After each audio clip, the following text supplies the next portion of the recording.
Hello, देखो आज हम स्टार्ट करेंगे मेजरमेंट एंड एरर। ठीक है, तो मेजरमेंट एंड एरर में क्या पढ़ने का है। पहले मेजरमेंट का मतलब यानी मेजरमेंट का मतलब तो सबको पता ही है। मेजरमेंट ऑफ लेंथ क्या क्या टॉपिक हम कवर करेंगे यहाँ लिख दिया मैंने, मेजरमेंट लेंथ, मास, टाइम। फिर ये तो हो गया मेजरमेंट का मेन टॉपिक, कैसे हमको क्वांटिटीज को डिफरेंट जो बेसिक फिजिकल क्वांटिटीज को मेजर कैसे किया जाता है। लेंथ, मास और टाइम ही होती है मैक्सिमम, इसी से मिलके बनी होती है। और बाकी जैसे बचा एम्पियर की रीडिंग जो होती है यानी करंट की रीडिंग के लिए एमीटर हमारे पास डिवाइस होता है ना।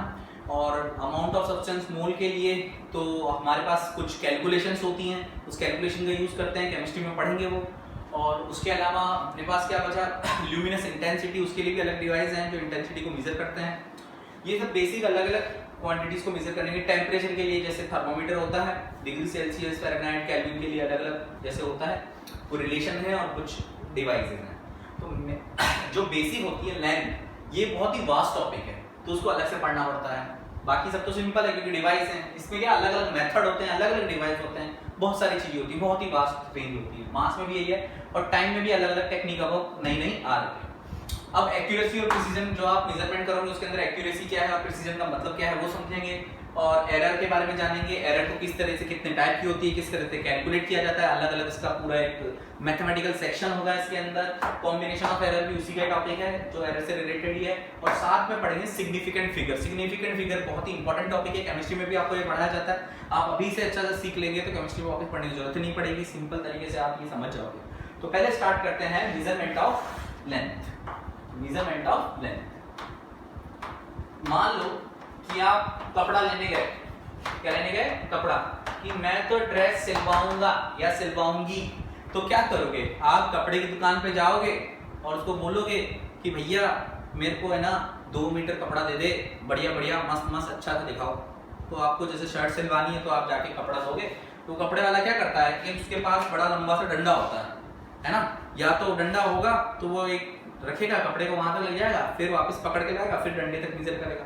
या ऐसे करते हैं, नहीं तो कई दुकान वाले होशियार होते हैं बहुत ही, तो कपड़े को पकड़ते हैं यहाँ तक खींचते हैं, फिर ऐसे करके यहाँ बोले 2 मीटर हो गया ऐसा। तो उनके हिसाब से ये डिस्टेंस 1 मीटर है और ये 1 मीटर के डंडे के बराबर होती है, इसमें कोई बड़ी बात नहीं है। तो उनके पास अपना मेजरमेंट है। ऐसे तो दुनिया में सबके पास अपना मेजरमेंट हो जाएगा तो घपला हो जाएगा ना।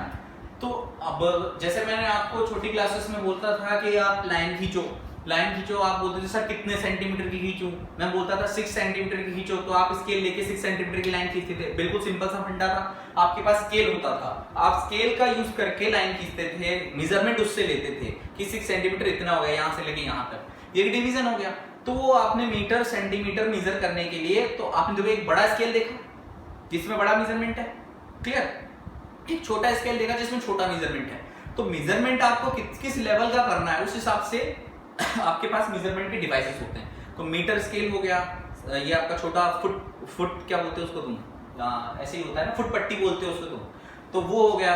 सेंटीमीटर मेजरमेंट करते हो, उसके बाद मिलीमीटर के भी मार्क होते हैं, है ना। तो मिलीमीटर तक तो उसमें एक्यूरेसी आ जाती है। जैसे मैंने आपको बोला कि कितने डिजिट तक आप मेजर कर सकते हो उस हिसाब से डिपेंड करता है। जैसे मुझे मेजर करना है 5 मीटर, कुछ अप्रोक्सीमेटली 5 मीटर मेजर करना है तो आप मीटर वाला लाओगे, मीटर स्टिक लाओगे।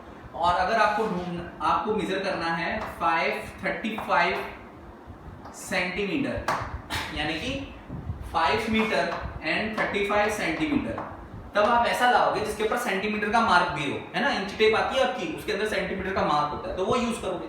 अगर मैं आपको बोलूं कि आपको मेजर करना है 355 सेंटीमीटर, है ना, तब भी उससे काम चल जाएगा आपका, है ना। नहीं तो अगर मैं आपको बोलूं कि आपको मेजर करना है 6.5 सेंटीमीटर, अब यहाँ पे हो गया गड़बड़। 6.5 सेंटीमीटर का मतलब 6 सेंटीमीटर एंड 5 mm, छोटे की तरफ जा रहा हूँ, ध्यान है। तो 6 सेंटीमीटर एंड 5 mm, तो 6 सेंटीमीटर आप मेजर करने को छोटा वाला स्केल, उसके ऊपर mm का मार्क भी होता है तो वो भी मेजर कर सकते हो। तो यहाँ तक तो कोई दिक्कत नहीं, यहाँ तक तो अपना स्केल भी अपन को काम आ रहा है। अब उसके बाद में मैंने कहा कि आपको मेजर करना है 5.2 mm। mm का मतलब होता है मिलीमीटर, cm का मतलब होता है सेंटीमीटर। तो अब क्या मतलब है इसका, मतलब 5 मिलीमीटर और 0.2 का क्या मतलब है, 1 मिलीमीटर का, ऐसा। इसका मतलब क्या निकला, 5.2 मिलीमीटर का मतलब होता है 5 मिलीमीटर प्लस 0.2 मिलीमीटर। 0.2 मिलीमीटर मतलब देखो 10 की पावर और आई तो 2/10 मिली का मतलब 10⁻³ पहले ही होता है ना। तो मतलब 1 मिनट, इसमें कुछ ऐसा इसका नाम नहीं है, इसका मतलब 0.2 ही है, यानी कि 1 मिलीमीटर, देखो समझना 2/10 मिलीमीटर है ना, 2/10 मिलीमीटर यानी कि 1/5 मिलीमीटर, ये वाला हिस्सा की बात करें जो ऐड हुआ, यानी 1 मिलीमीटर का 5वां हिस्सा भी मेजर हमको हो जाए, ऐसा कोई डिवाइस ढूंढना पड़ेगा। जब बड़े से छोटा हर एक लेवल का बढ़ा दिया तो हमने मिलीमीटर का हिस्से भी मेजर करने के लिए डिवाइस भी बनाए हैं, छोटे से छोटा भी बनाए हैं, उससे भी माइक्रोमीटर तक हमने मेजर करने के डिवाइस बनाए हैं, वो हम प्रैक्टिकल लैब में पढ़ते हैं, ठीक है। तो अभी मैं उनके नाम बता देता हूँ, अगर आपको कुछ ऐसा वीडियो चाहिए तो मुझे बताना जिसके अंदर उसका कुछ प्रैक्टिकल होगा तो मैं आपको शेयर करूंगा। अभी क्या है कि एक होता है आपके पास माइक्रोमीटर, एक होता है वर्नियर कैलिपर। तो ये दो डिवाइस होते हैं जो मिलीमीटर के भी कुछ पार्ट्स तक आपको मेजर करके देते हैं। कौन कौन से डिवाइस होते हैं? एक होता है वर्नियर कैलिपर, वर्नियर कैलिपर, मैं इसकी इमेज शेयर करूंगा आपके ग्रुप पे, और स्क्रू गेज।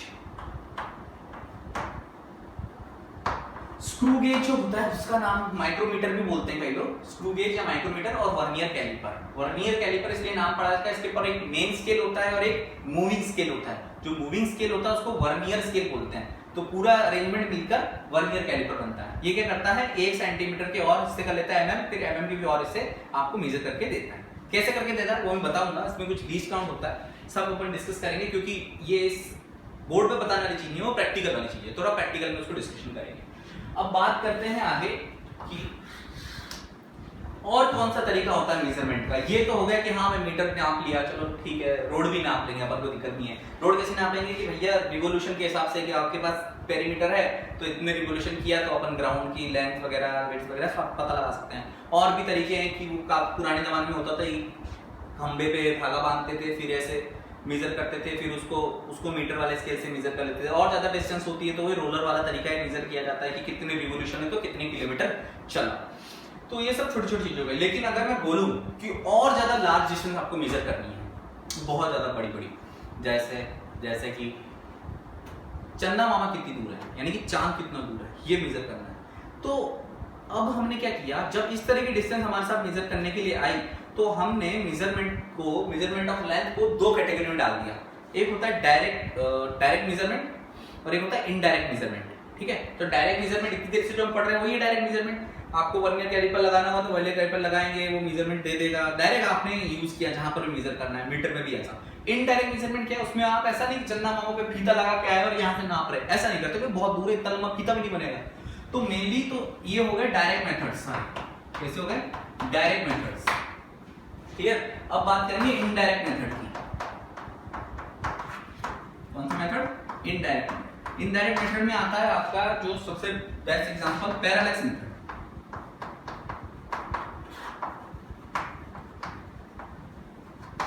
भगवान ने हमको कितनी आंखें दी है? 2 आंखें दी है ना। बहुत अजीब सा सवाल है, लेकिन 2 आंखें क्यों दी है? क्योंकि हम 3D में देख पाते हैं 2 आंखों की वजह से, समझना। एक आंख और ये दूसरी आंख, यहाँ पर किसी ऑब्जेक्ट को देखते हैं तो दिमाग किस तरह से कैलकुलेशन लगाता है, ये कुछ है, ये कुछ है, ये कुछ एंगल है, इस वजह से आपको वो विजुअलाइज इस तरह से होता है 3D में, है ना। इसी से पैरालैक्स बना। खुद सोचो तुम, पैरालैक्स क्यों बोला गया? आप अपनी एक आंख से उंगली को सामने उंगली को देखो, है ना, फिर दूसरी आंख से देखो तो आपको ऐसा फील होगा कि ये उंगली थोड़ी सी शिफ्ट हुई, है ना, पैरेलली शिफ्ट हुई। तो यही कायदा होता है दूर की चीजों को देखने का भी। अब इसको एक एग्जांपल से समझते हैं पैरेलैक्स मेथड को। मान लो कि आपको चंदा मामा की डिस्टेंस दूर देखनी है, तो आप अर्थ पर तो हो, आपने अमेरिका वाले आपके दोस्त को बोला कि भैया तू चंदा मामा को देख, उसी टाइम पे मैं खुद भी देख रहा हूँ, यानी कि डायमेट्रिकली एंड्स पर 2 कोई पॉइंट ले लो, वहां पर एक ऑब्जर्वर इधर और एक ऑब्जर्वर इधर बिठा दो, क्लियर। अब क्या होगा, ये चंदा मामा इधर है बहुत दूर, ये अर्थ है, ठीक है। आपने इधर देखा, ठीक है, और इधर देखा, मतलब अब क्यों देखा ऐसे वैसे? क्योंकि मुझे अर्थ का डायमीटर तो पता है, इसमें तो कोई दिक्कत है नहीं, ठीक है। ये डिस्टेंस मुझे पता लगानी है कि अर्थ से चंदा मामा की डिस्टेंस कितनी है। यहां से जब ये ऑब्जर्व किया तो हमको केवल ये एंगल मेजर करना है, ठीक है, हमको केवल ये एंगल मेजर करना है कि डायमेट्रिकली। तो उसने ऑब्जर्व किया, हमने ऑब्जर्व किया, उसके बीच में एंगल का डेविएशन हमने मेजर कर लिया। ये एंगल मेजर करने के बाद ये एंगल मेजर करने के बाद हमको ये डी निकालना था, उसके लिए हमने एंगल का कॉन्सेप्ट यूज किया, एंगल की डेफिनेशन। एंगल की डेफिनेशन क्या होती है? एंगल की डेफिनेशन होती है आर्क अपॉन रेडियस। क्या होती है एंगल की डेफिनेशन? Arc upon radius. तो हमने देखा आर्क कितना है, स्मॉल डी, रेडियस कितनी है, कैपिटल डी, और एंगल क्या है, अल्फा। हमने अपने डिवाइस को यूज करके, मतलब इधर वाले एंड से इधर वाले एंड के बीच में एंगल मेजर कर दिया, हमने डिवाइस का देख लिया कि किस तरह से डिवाइस रोटेट हुआ इधर से इधर के बीच में। ये हुआ तो हमने देखा कि एंगल तो हमारे पास आ गया, हमको क्या निकालना था, कैपिटल डी। तो capital D is equal to क्या होगा, डी बाय अल्फा। इससे हमने ये कैपिटल डी यानी चंदा मामा की दूरी निकाल ली, सिंपल। और भी तरीका दिखाता हूँ, पहले नोट कर लो, स्क्रीन को पॉज करके अच्छे से, और एक्सप्लेन करता हूँ तो और क्लियरिटी आएगी। देखो एक क्वेश्चन है कि moon is observed from diametrically opposite points A and B on earth. Clear? Earth के दो ए और बी दो पॉइंट है, डायमेट्रिकली अपोजिट, जैसे डायग्राम बनाया था वैसे ही है। Okay, angle subtended at the moon by the two directions of observation is this. तो यहाँ पर ये जैसे अर्थ है, ये मून है, ये जो एंगल सबटेंड कर रहा है ये एंगल, इसको थीटा ले लो, उसकी वैल्यू क्या दे रखी है, 1 डिग्री 54 मिनट। अब ये एंगल ऐसा कैसे दे रखा है, हमने तो डिग्री में पढ़ा था। मैं बता देता हूँ क्या होता है कि जैसे 1 डिग्री होता है, ये थोड़ा हैशटैग नोट में डाल देना, छोटी सी चीज है, कई लोगों को पता होती है फिर भी बता रहा हूँ। 1 डिग्री के अंदर होते हैं 60 minutes. Clear? 1 degree is equal to 60 minutes, और 1 मिनट के अंदर होते हैं, ये तो तुमको पता ही है, 60 सेकंड्स, इसमें कोई बात है नहीं। यानी कि यहाँ पर क्या हुआ, ये जो 54 मतलब 1 डिग्री से थोड़ा ज्यादा है, 2 डिग्री से थोड़ा कम है, ठीक है, कितना है, 54 मिनट्स है ना। तो इसको अपन डिग्री में चेंज करना चाहे तो कैसे करेंगे, 1 डिग्री प्लस 54 बाय 60 डिग्री हो जाएगा ये, इसमें तो इश्यू है नहीं, इसको आराम से बोलो। तो 1.9 डिग्री, तो डिग्रीज में मैंने निकाल लिया, 1.9 डिग्री हो गया मेरा। लेकिन मुझे डिग्री में नहीं लेना है, ध्यान रखना, जब मैं डेफिनेशन लेता हूँ ना, theta is equal to angle is equal to arc upon radius. ये आर्क है आपका और ये रेडियस का काम करेगा, क्योंकि बहुत लंबी डिस्टेंस के लिए ये जो आर्क है वो डायरेक्ट फ्लैट हो जाता है। बहुत दूर की डिस्टेंस के लिए हमारा क्या हो जाता है, कर्वेचर भी फ्लैट होता है। जैसे धरती पे तुम चलते हो, तुम्हारे को थोड़ी पता चलता है कि अर्थ कर्वेचर में, आपको तो फ्लैट ही ऑब्जर्व होता है ना, बस वही है। तो d बाय डी ये मैंने किया, आर्क अपॉन रेडियस। अब यहाँ पे एंगल जो मुझे रेडियन में रखना है ना, अभी तो मेरे को पूरा डिग्री में आ गया, सही लिखा है ना, ठीक है। तो ये मेरे पास आ गया डिग्री में, हम इसको रेडियन में कन्वर्ट करेंगे। रेडियन में कन्वर्ट करने का तुमको पता ही है कि 1 degree is equal to pi by 180 radian होता है, हमने पढ़ा था, pi is equal to 180 degree होता है ना, बस उसी से किएंगे। तो 1 डिग्री इतना है, तो इतना कितना होगा, तो इसको रेडियन में करेंगे तो 1.9 इंटू पाई बाय 180। क्लियर? तो यहाँ पे मेरे पास आ जाएगा 19 पाई बाय 1800 रेडियन में मेरे पास आ गया, इसमें आ गया रेडियन। ये तो मेरे पास एंगल आ गया। अभी तो कुछ क्वेश्चन का शुरुआत ही हुआ है। अब हम करेंगे, ये मिटा देता हूँ समझाने के लिए। देखो क्या करना है, समझना अच्छे से।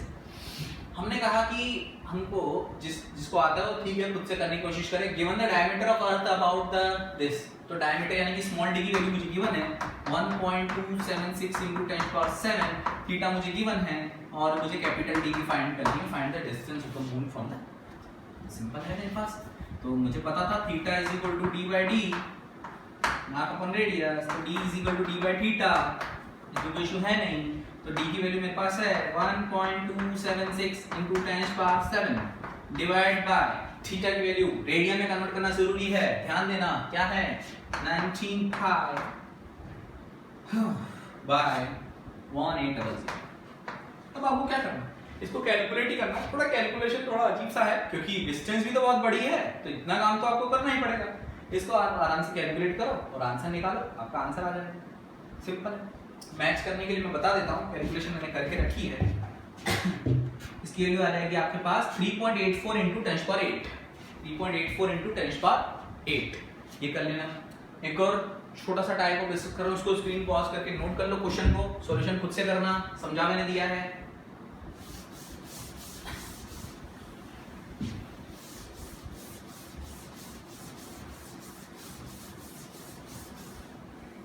ये जो नोट नोट लिखा है तो वो भी लिख लेना। 1 डिग्री का मतलब 60 मिनट, ठीक है। अब मान लो कि आपको किसी दूर प्लेनेट का साइज पता करना है, ठीक है। ये अर्थ की सरफेस है, ठीक है, और ये दूर एक प्लेनेट है। आपको इसका साइज पता करना है, ये तो इसका डायमीटर पता करना है। तो आप क्या करोगे, इसमें पॉइंट ऑफ ऑब्जर्वेशन आपका एक ही होगा।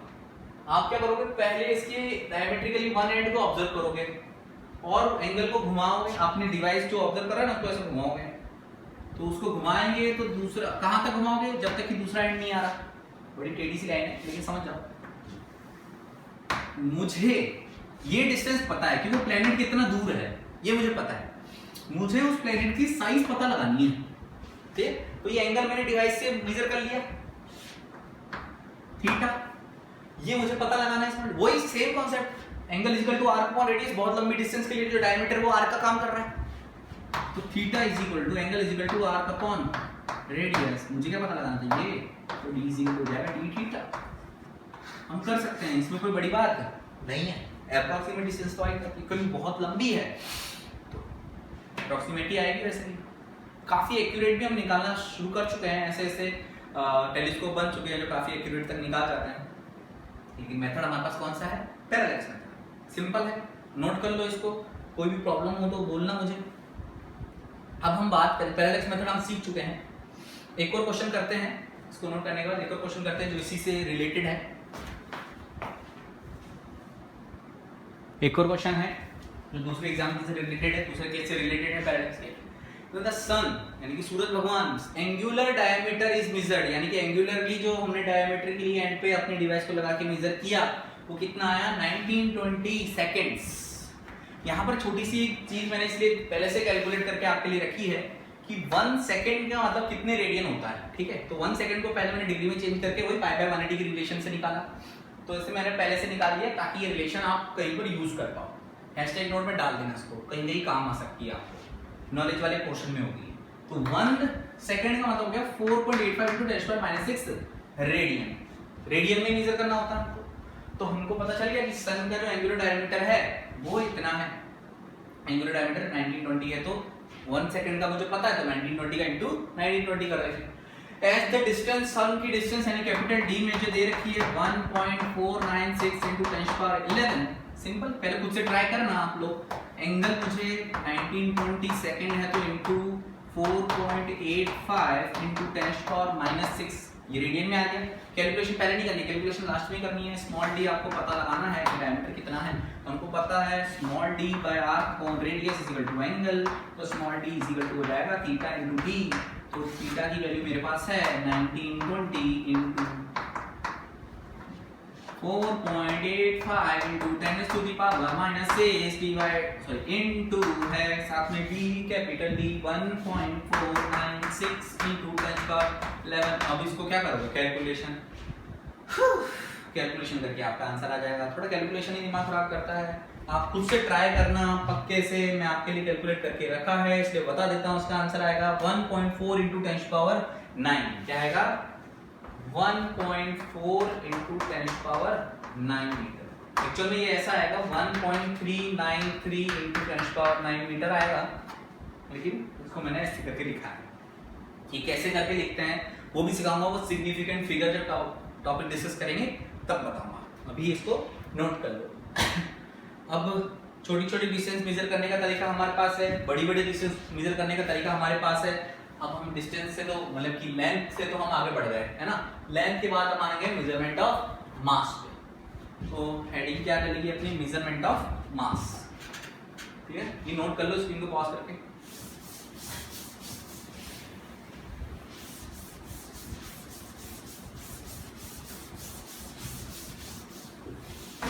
अब बात करेंगे मेजरमेंट ऑफ मास।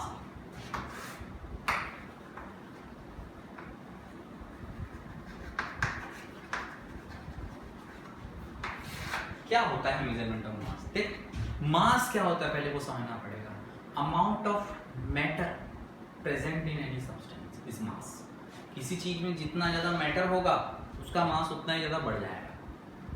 अब मैटर का मतलब तुम जानते ही हो, anything that occupy space is and कोई भी वॉल्यूम ऑक्यूपाई करता है जिसके पास मास होता है वही मैटर होता है एक्चुअली। मास का बेसिक रीजन जब तक हम क्लासिकल फिजिक्स पढ़ते हैं ना तब तो हमको पता नहीं चलता कि किसी भी चीज में मास है तो क्यों है, कोई चीज इतनी भारी है तो क्यों है, ज्यादा चीजें भरता हूँ तो उसके अंदर वजन बढ़ के रहा है तो आखिर क्यों बढ़ रहा है। चार्जेस के बारे में हम ये गुत्थी सुलझा चुके हैं कि इलेक्ट्रॉन अब जितना ज्यादा, देखो बेसिक फंडामेंटल कौन चीज है, इलेक्ट्रॉन। आपने किसी बॉडी से इलेक्ट्रॉन ले लिए तो उसके ऊपर पॉजिटिव चार्ज आया, जितने ज्यादा इलेक्ट्रॉन लेता जाऊंगा उतना ज्यादा उसके ऊपर चार्ज डेवलप होगा, है ना।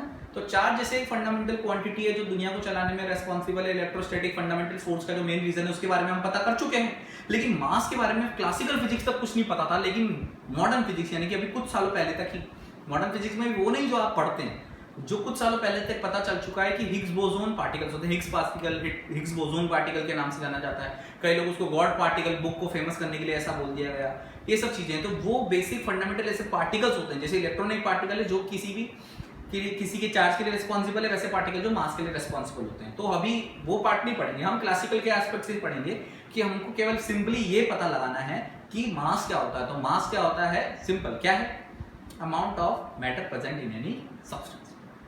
जितना ज्यादा मैटर प्रेजेंट होगा उतना ज्यादा उसका मास होगा। इसको मैं स्मॉल एम से डिनोट करते ही हूँ। अच्छा, मास की सबसे छोटी यूनिट क्या है, जो सबसे आइडियल मानते हैं ना कि हाँ भाई सबसे छोटे से चालू करेंगे कि हाँ भाई सबसे छोटा भी जो एक एटम होगा उसका मास क्या होगा, उसको बेसिस बनाने के लिए सबसे फेमस आदमी को हमने लिया। सबसे फेमस आदमी कौन है हमारे एलिमेंट्स में, सबसे फेमस, यूं चश्मा लगा के घूमता है, ये जच्चे जिससे दोस्ती, अरे हाँ ये भी मेरा दोस्त है वो भी मेरा दोस्त है, कौन है, कार्बन, दुनिया का सबसे फेमस आदमी कार्बन। तो कार्बन को ही बेसिस लेके मास को सबसे बेसिक जो फंडामेंटल जो जिससे सब पूरा मास बना होगा उसकी फंडामेंटल बिल्कुल बेसिक डेफिनेशन मास की किससे दी गई, कार्बन का यूज करके, है ना। मतलब यूनिट दी गई, डेफिनेशन तो मैंने बताई दी कि यूनिट दी गई कि किससे मास बना होगा, है ना।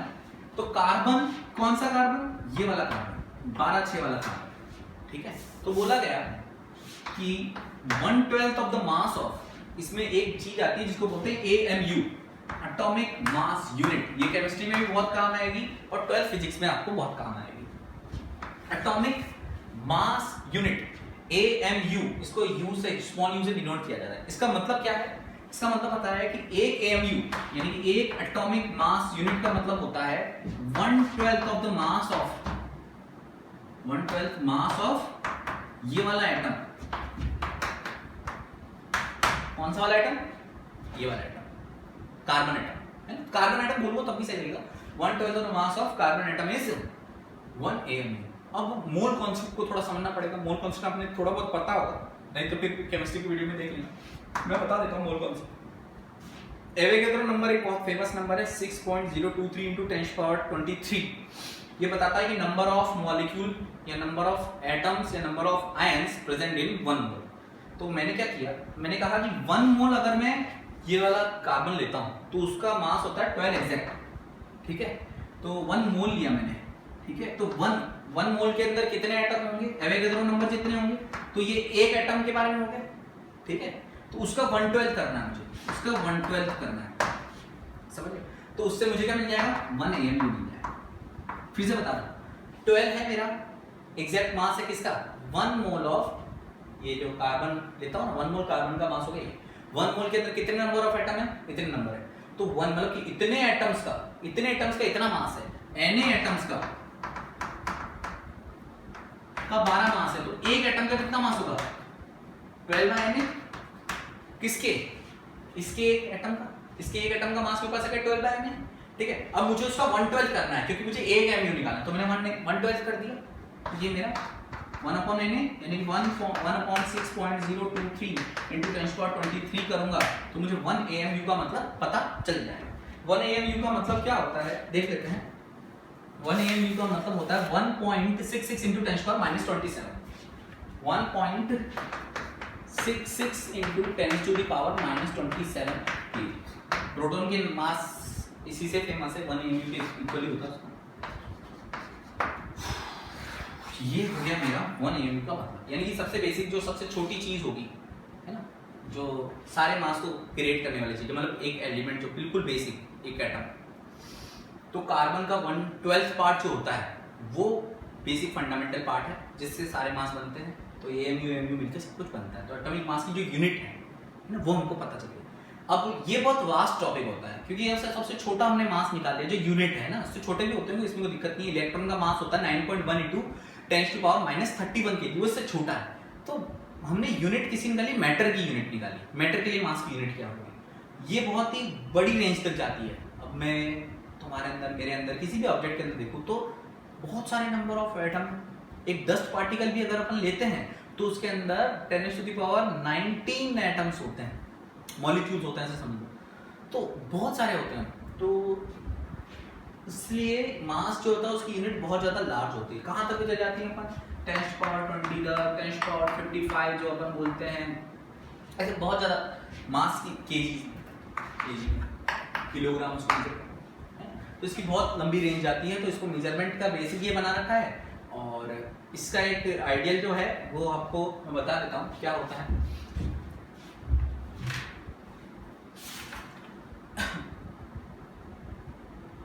हम मेजरमेंट करने के लिए क्या करते हैं, वेइंग मशीन वगैरह यूज करते हैं ना, ग्रेविटेशन का इफेक्ट होता है।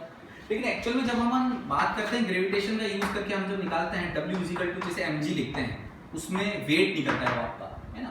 m होता है ये आपका मास वाला पार्ट होता है, तो g क्या होता है, ग्रेविटेशनल एक्सेलरेशन होता है। जब धरती पर अपन किसी का वेट निकालते हैं तो mg के फॉर्म में आता है, वेट निकालते हैं ना तो न्यूटन में आता है। जैसे मैंने कहा कि मेरा मास है 60 kg, जैसे मैंने बोला, है ना, तो 60 kg मेरा मास है, यानी कि अगर मैंने उसको कैसे कैलकुलेट किया होगा, अर्थ पे कैलकुलेट किया होगा, तो वो मेरा आया होगा 60 इंटू अर्थ का ग्रेविटेशन एक्सीलरेशन है 9.8 मेजरमेंट, ये आया होगा मेरा, यानी कि ये फोर्स मैंने अप्लाई किया होगा कहीं पर, ये वेट मैंने अप्लाई किया होगा कहीं पर। तो मेरे पास जो कैलकुलेट, जैसे उसको मैं थोड़ी देर के लिए 10 मान लेता हूँ, कैलकुलेशन के लिए 10 मानते हैं ना, तो ये मेरे पास हो गया 600 न्यूटन मेरा वेट होगा। तो जिसके अंदर मैंने 10 का डिवाइड किया होगा तो मेरे पास 60 आया होगा। तो एक्चुअल में मेजरमेंट मेरा क्या आया था, 600 न्यूटन, उसके अंदर मैंने g का डिवाइड किया तो मेरे पास मेरा मास निकल के आया। ठीक है, तो ये मेजरमेंट के लिए वेइंग मशीन वगैरह ये सब जो डिवाइस होते हैं वो हम यूज करते हैं प्रिसाइजली मेजर करने के लिए, उसको और ज्यादा प्रिसाइज बनाया जाता है। तो ये मेरा मास हो गया, ये मेरा वेट हो गया। तो ये जो g है ये जहां जहां अलग अलग होगा, जैसे अलग अलग प्लेनेट पे ग्रेविटेशन एक्सेलरेशन अलग अलग होता है, उस वजह से वहां पर वेट वेरीज करेंगे। तो वहां पे अगर मुझे मास मेजर करना है तो वहां की ग्रेविटेशन एक्सेलरेशन का मेजरमेंट मेरे पास होना चाहिए। तो वही मैं करूंगा, वहां पर वेइंग मशीन लगाऊंगा तो वहां से मेरा वेट कैलकुलेट होगा, उसमें g का डिवाइड वहां का, उस प्लेनेट का g डिवाइड करूंगा तो वहां का मास मेरे पास आ जाएगा। वहां पर वहां का मास है, मतलब मेरा मास उस प्लेनेट पे अगर मुझे कैलकुलेट करना होगा तो इस तरीके से करूंगा, जैसे अर्थ पे करता हूं उसी तरीके से करूंगा, इसमें कोई बड़ी बात है नहीं। तो वो जो मशीन के अंदर की कैलकुलेशन ये होती है, एक्चुअल में अपन अप्लाई क्या करते हैं, अपन ये वेट अप्लाई करते हैं जिसके अंदर उस प्लेनेट का ग्रेविटेशन एक्सेलरेशन का डिवाइड होता है तो अपना मास आ जाता है। ये अलग अलग प्लेनेट पे भी निकालोगे तो सेम ही आएगा, क्योंकि मास तो वही, amount of matter present in our body is same, यहाँ भी वहां भी। तो बस W डिफरेंट होता है और G डिफरेंट होता है। तो W और G का रेशियो जो होता है वो तो कांस्टेंट है। अगर मास डिके नहीं हो रहा है, जैसे मैं जिम पे भाग नहीं रहा, एक्सरसाइज नहीं कर रहा, तब बात अलग है। तो सिंपल सी चीज है, कई लोग ऐसे डाउट पूछते हैं, इस तरह से मुझे इस तरह से जवाब देने पड़ते हैं। ये हो गया आपके पास मेजरमेंट ऑफ मास। अब मेजरमेंट ऑफ टाइम की बात करेंगे। मेजरमेंट टाइम बहुत सिंपल है, टाइम को हम बेसिकली सेकंड में मेजर करते हैं, लेकिन ये थ्योरेटिकल टॉपिक है। मेजरमेंट ऑफ टाइम लिख के जो मैं डिस्कस कर रहा हूँ उसको पॉइंट में लिख देना, 4 पॉइंट बना के। क्या है, पुराने टाइम पे क्या होता था, अब क्या होता है, और आगे आने टाइम हम किस तरह से टाइम को और ज्यादा छोटे में मेजर कर रहे हैं, ये 3 पॉइंट मेन बनते हैं। पहले के टाइम पे हम सन की पोजीशन को देखकर टाइम का पता लगाते थे। ठीक है, जयपुर में जंतर मंतर किसी ने देखा है? नहीं देखा हो तो थोड़ा पता करना उसके बारे में। तो जंतर मंतर में क्या है, अलग अलग क्लॉक क्या ऐसे बना रखे हैं जिसमें क्या होता था, सन की डिफरेंट डिफरेंट पोजीशन होती थी तो शेडोज क्रिएट होते थे, उस शेडो से क्लॉक्स बनाई गई है ना। उस शेडो का जो प्लॉट होता था ना, शेडो अलग अलग तरीके से बनती थी, उस तरह से क्लॉक मेजर करते थे टाइम को, कि क्योंकि वो अलग अलग टाइम पे सन की पोजीशन अलग अलग होती है तो शेडो अलग अलग तरीके से बनती है। तुमने कमांडो मूवी देखी होगी, कमांडो मूवी में वो जंगल में फंस जाता है, फिर क्या करता है, सूर्य की पोजीशन ऐसे करता है, ऐसा करता है, ऐसे स्टाइल मारता है ना, वो क्या करता है, सूर्य की पोजीशन वगैरह, स्टार्स की डायरेक्शन वगैरह पता लगा के टाइम का एनालिसिस लगाता है ना। तो वो तो डायरेक्शन का पता लगाता है, लेकिन मेनली क्या है, सन आपकी अर्थ जो है वो सन के अराउंड रिवॉल्व कर रही है, तो सन के अराउंड रिवॉल्व कर रही है, खुद की एक्सिस पे भी रोटेट कर रही है। तो सन की पोजीशन जो रिलेटिव है वो चेंज होती रहती है ना, रिवॉल्यूशन की वजह से ईयर और रोटेशन की वजह से डे। अब डे के हमने अलग अलग पार्ट कर रखे हैं, वो पार्ट कैसे किए हमने क्या किया, टाइम को मेजरमेंट पुराने तरीके से करने के बजाय पेंडुलम खोजा। पेंडुलम जो है अर्थ के ग्रेविटेशन के हिसाब से पेंडुलम किस पे डिपेंड करता है कि वो पेंडुलम की लेंथ क्या है और जी क्या है, तो वो इसके हिसाब से डिपेंड करता है, जी पर डिपेंड करता है कि ग्रेविटेशन एक्सीलरेशन क्या है, तो उसका टाइम पीरियड उस पर डिपेंड करेगा। तो लेंथ हमने एक फिक्स कर दी, ठीक है। तो हमने क्या लिखा, root of L G is equal to, हमने लिखा ना T is equal to 2 pi root of L G. ये टाइम पीरियड हमने इसका यूज करके मेजर करना चालू किया। तो इसको एक पेंडुलम जो होता है वो कितने टाइम में इधर से इधर आता है, तो सेकंड्स पेंडुलम हमने कहते हैं, एक सेकंड्स पेंडुलम नाम की चीज होती है जिसका टाइम पीरियड 2 सेकंड होता है। तो इधर से इधर आएगा तो 2 सेकंड होगा, या कोई सेकंड पेंडुलम होगा जिसमें इधर से इधर आएगा तो 1 सेकंड होगा। वो इस पे अपन इस एल को वेरी करके बना लेते हैं पेंडुलम, ठीक है। तो हमने क्या किया, एक पेंडुलम बनाया, पेंडुलम से हमने टाइम मेजरमेंट करना स्टार्ट किया। फिर हम और प्रिसाइज होना चालू हुए। तो हमने और प्रिसाइज हुआ तो फोटोग्राफिक जो कैमराज होते हैं उसमें जो लाइट होती है ना, कितनी जल्दी ब्लिंक करती है, उसमें छोटे छोटे गैप में भी हम टाइम मेजर करना अब चालू कर रहे हैं। उसमें नई नई टेक्निक आ रही है। तो बेसिक हम कौन सी टाइम की यूनिट यूज करते हैं, सेकंड यूज करते हैं। सेकंड के बाद में सेकंड से हमने बना रखा है कि 60 सेकंड मिनट होते हैं, फिर आगे मिनट का आर बना रखा है, आर से डे, डे से फिर ईयर बना रखा है। तो बेसिक हमने सन की पोजीशन से स्टार्ट किया, उसको हमने बेसिक सेकंड में तोड़ना चालू किया और उसको हमने पेंडुलम का यूज करके मेजर किया। तो मेजरमेंट ऑफ टाइम के लिए अपन सिंपल घड़ी का यूज करते ही हैं, है ना। इसमें हम पता लगाते हैं कि कितने सेकंड क्या है, सीजन क्लॉक वगैरह, ये सब बहुत सारे और भी चीज़ें हैं जो हमको अभी इतना नहीं है, नॉलेज के हिसाब से नाम पता रखने हैं और हमको इसकी वैल्यूज जो डिफरेंट यूनिट्स हैं उनके बीच में रिलेशन पता होनी चाहिए। तो ये हो गया मेजरमेंट ऑफ टाइम। ये जो मैंने पॉइंट डिस्कस किए थ्योरेटिकल पार्ट है पूरा, तो आपको नोट करने हैं। उसके बाद में हम डिस्कस करेंगे एक्यूरेसी एंड प्रिसीजन। जो भी हम मेजरमेंट कर रहे हैं उसके अंदर क्या एक्यूरेसी है और प्रिसीजन का मतलब भी हम डिस्कस करेंगे। तो अभी तक जो मैंने लिखा है उसको पॉइंट वाइज पहले नोट कर लो, फिर नई हेडिंग डालना एक्यूरेसी एंड प्रिसीजन, फिर उसमें स्टार्ट करेंगे।